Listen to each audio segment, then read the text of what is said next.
आजामिल सुत भक्त आजामिल सुत भक्त गोविंद राधे आजामिल सुत भक्त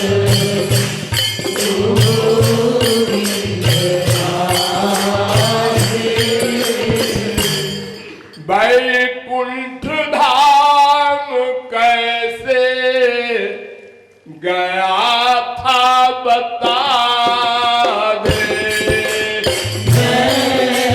वैकुंठ धाम कैसे गया था बता दे।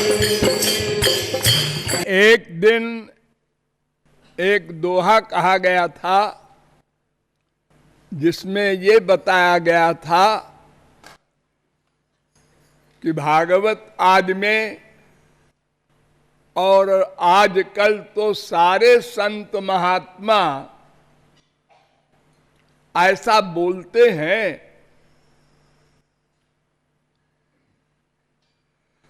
कि अजामिल ने मरते समय अपने अत्यंत प्रिय बेटे का नाम लिया। उसके बेटे का नाम नारायण था। तो यमराज के दूत भी आए और विष्णु दूत भी आए और दोनों में बातचीत हुई। यमदूतों ने कहा इसने जीवन भर पाप किया है, इसको नरक ले जाएंगे। विष्णु दूतों ने कहा इसने नारायण नाम लिया है, इसको वैकुंठ ले जाएंगे। तो इस प्रकार विष्णु दूतों ने यमदूतों को भगा दिया और उसको वैकुंठ मिल गया। ऐसा सारे संत बोलते हैं, लेकिन मैं गृहस्थी हूं, मैं नहीं बोलता ऐसा। मैं कहता हूं ये सब लोग कुछ गड़बड़ है, क्योंकि वेद से लेकर रामायण तक किसी ग्रंथ में ऐसा नहीं लिखा है कि बिना अनन्य प्रेम के और बिना भगवान का दर्शन जीवित अवस्था में हुए कोई भगवान के लोक में नहीं जा सकता।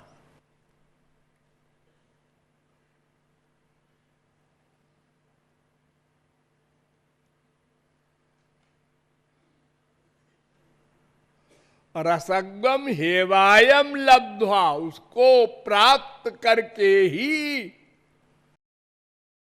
और वो भक्ति से ही प्राप्त किया जाएगा। अगर संसार में भक्ति है तो संसार मिलेगा। गीता में बहुत डिटेल में कहा गया है, यान्ति देवव्रता देवान पितरीन यान्ति पितृव्रता भूतानि यान्ति भूतेज्या।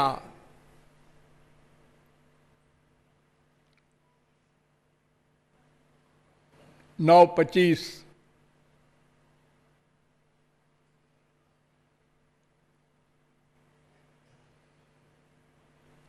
भगवान ने अर्जुन से कहा, अंत काले च मामेव स्मरन मुक्ता कलेबरम।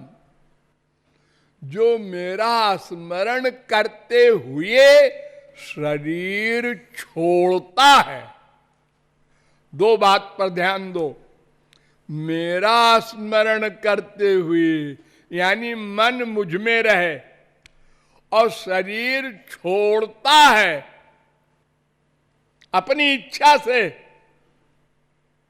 छोड़वाया नहीं जाता जबरदस्ती, वो मेरे पास आता है। 8:5 गीता।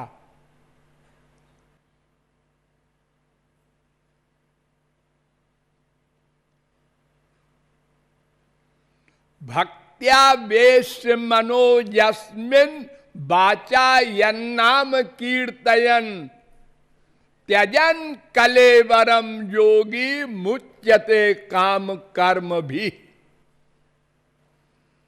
भागवत पहले स्कंद के 9वें अध्याय का 23वां श्लोक।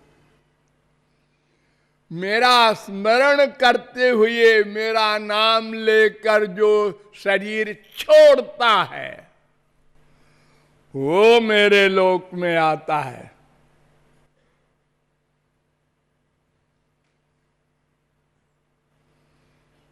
तब शास्त्र एक सिद्धांत से बोलते हैं कि मरते समय अगर भगवान का स्मरण हो, चलो नाम न भी लो,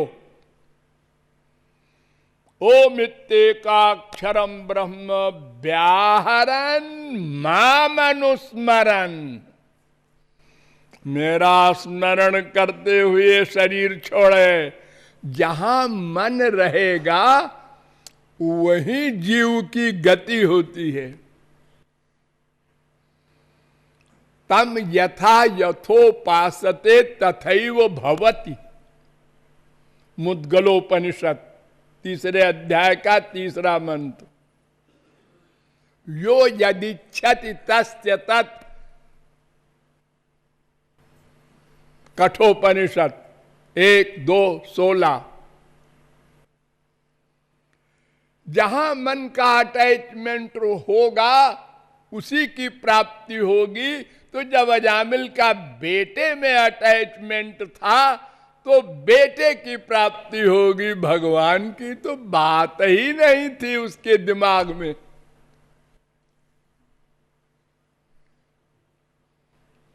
ऐसे कोई धोखा होता है भगवान के यहां? फिर तो सभी लोग अपने स्त्री पति बाप बेटे का नाम भगवान और राधा रानी का रख के गोलोक चले जाएं और खूब प्यार करें संसार में। और एक बात और समझ लो कि मरते समय किसी का स्मरण नहीं कर सकता कोई व्यक्ति। मरते समय माने क्या होता है? स्मरण किया मर गया। तो मरते समय इतना कष्ट होता है जब जीव को निकाला जाता है शरीर से कि वो बेहोश हो जाता है, पहले उसके बाद मरता है। अरे एक कांटा चुभ जाता है जब आप लोगों को, और जब कांटा निकाला जाता है तो ऐसे करते हैं आप लोग। तो आत्मा को जब निकाला जाता है तो जन्मत मरत दुसह दुख होई। वो दुख सह नहीं सकता मायाबद्ध जीव, बेहोश हो जाता है। अच्छा, गधे की अकल से समझो। किसी आदमी के ऊपर सिर पर लठिया मारो, तमाम मारते हैं लोग दुश्मनी में। एक लठिया मारा, चिल्लाया, दूसरी मारा और चिल्लाया, तीसरी मारा, गिर गया। और चौथी मारा, चुप हो गया। तो उस मारने वाले ने समझा मर गया, वो चला गया। और 10 मिनट बाद फिर वो आंख खोला उसने। यानी दर्द का एक ऐसा क्लास होता है जहां जीव मूर्छित हो जाए, मूर्छित, मरा नहीं। ऐसे आनंद का भी एक दर्जा होता है जब जीव मूर्छित हो जाए, मरा नहीं।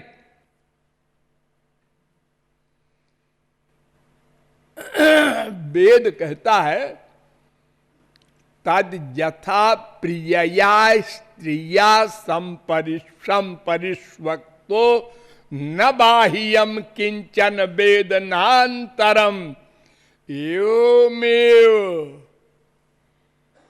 प्राज्ञेनात्मना संपरिष्वक्तो न बाह्यम वेद न किंचनांतरम।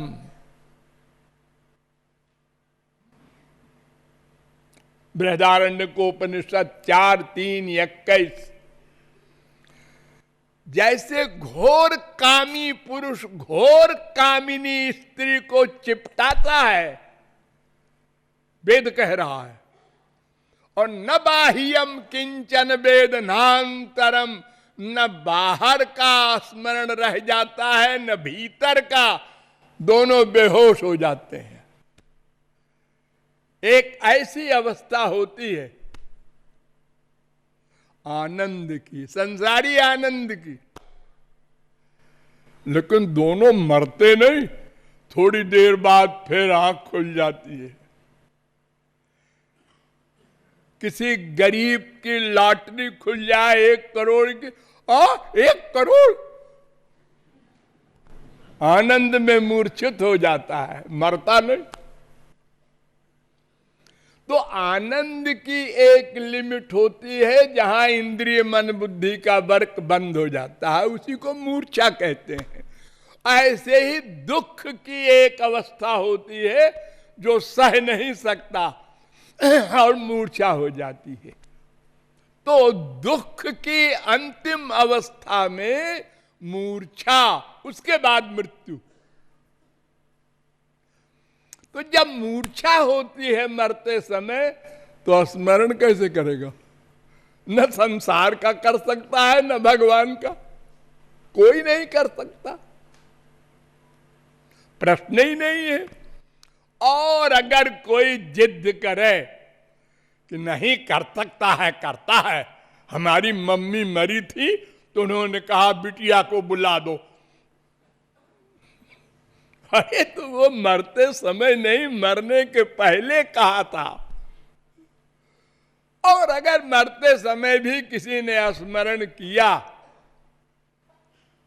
तो जिसका स्मरण करेगा उसी को प्राप्त होगा। जड़ भरत शरी के जीवन मुक्त ने हिरण का स्मरण किया था, हिरण बने थे, तो अजामिल ने बेटे का स्मरण किया था, तो फिर वो वैकुंठ कैसे जाएंगे?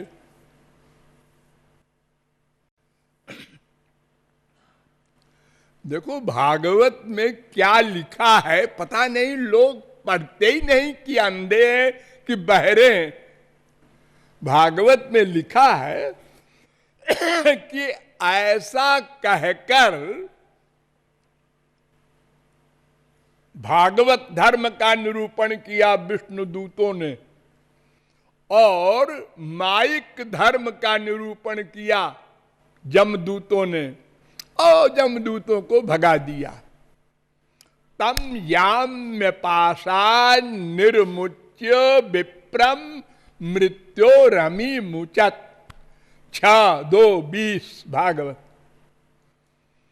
यमराज के नौकरों के पास से मुक्त कर दिया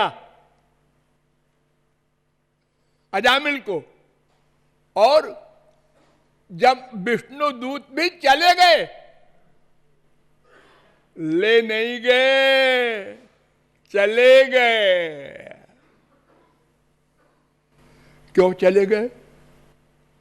आप कहते हैं कि मरते समय बैकुंठ गया, तो क्यों नहीं ले गए उसको बैकुंठ विष्णुदूत? वो चले गए छोड़ के। और उसके बाद फिर क्या हुआ? अजामिल बैठ गया उठ के, और उसने सोचा, अरे अभी मैंने क्या देखा था, विष्णुदूत आए थे, जमदूत आए थे, और ऐसी ऐसी बातें उन दोनों में हुई थी, वो सब याद है उसको। तो अजामिलोप्यथा कर्ण्य दूतानाम यम कृष्णयो धर्मम भागवतम शुद्धम त्रैविद्यम च गुणाश्रयम। छठवां स्कंद के दूसरे अध्याय का 24वां श्लोक।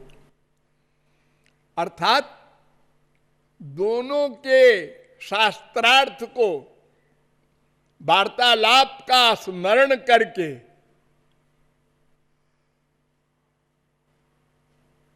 क्या किया? भक्तिमान भगवत्याशु,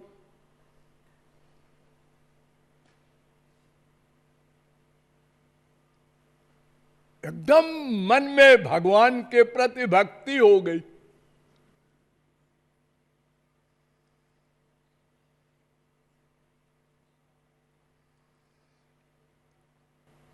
छह 2:25। तो फिर क्या हुआ? तो धास्य मनो भगवती शुद्धम तत्कीर्तनादि भी। उसने दृढ़ निश्चय किया, अब ये जो नवधा भक्ति है, संकीर्तन वगैरह, इसके द्वारा हम मन भगवान में एक कर देंगे। ये प्रतिज्ञा कर लिया उसने, ठान लिया। धास्य मनो भागवती, ये भागवत कह रही।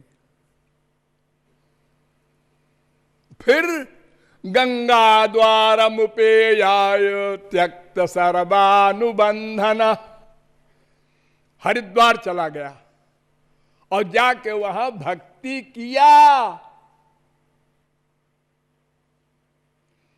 जब भक्ति करते करते और पूर्ण हो गई भक्ति, तो फिर विष्णुदूत आए विमान लेकर। तो हैमम विमानमारुह्य जयौ यत्र श्रियः पति। 6:2:44। तब विमान पर बैठकर वो बैकुंठ गया था। बिना भक्ति के ऐसे कोई फ्री में चला जाएगा नाम लेने से? ऐसा सपने में न सोचे कोई, ऐसी गलत फहमी न हो। चाहे वो वेद शास्त्र सब चिल्लाए, किसी की मत सुनना। कृपालु की बात याद रखना।